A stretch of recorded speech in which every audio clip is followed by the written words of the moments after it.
Cette année, on a notamment fait un gros travail sur la mise en place d'un plan de développement des compétences. On a formé les agents sur tout ce qui était lié à la formation tout au long de la carrière.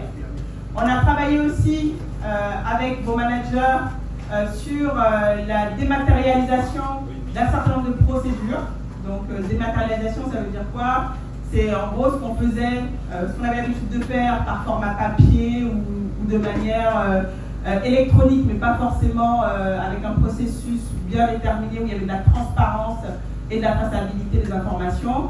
Nous, en tout cas, on a porté des projets cette année pour permettre à ce que les processus, que ce soit les bons de commande, on avait déjà commencé en 2023, mais on a achevé ça en 2024, et tout ce qui concerne l'administratif puisse aller plus vite pour vous permettre de réaliser vos activités de manière plus efficace, rapidement, de réduire les délais d'attente, que ce soit pour les signatures des documents. Donc on a mis en place notamment un nouvel outil que les administratifs utilisent et vos managers aussi, qui permet justement à ce que la présidente puisse signer les documents, peu importe où elle est.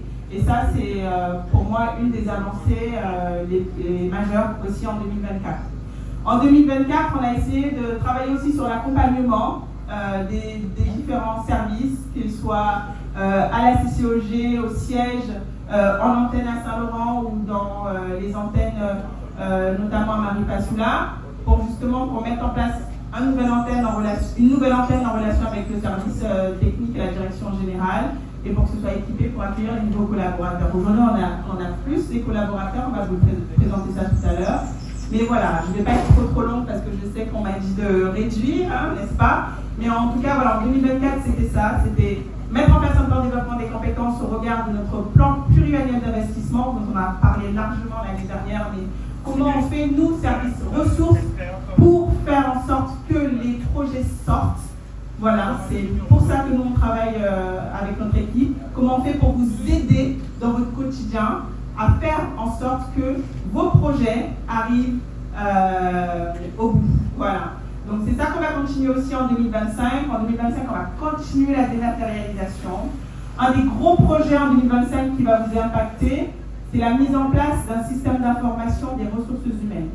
Ce projet-là va vous permettre, peu importe où vous êtes, pareil, on pense à nos agents qui ne sont pas au siège et qui n'ont pas forcément accès aux services ressources humaines tous les jours, qui puissent en fait faire leurs demandes, j'entendais c'est clair, qui puissent faire leurs demandes via des outils et pour qu'ils puissent enfin avoir les informations sur leur situation, leur temps de travail, etc.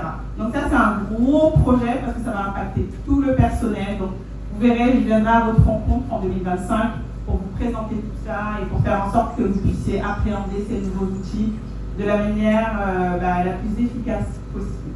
Voilà, je vais être plus longue.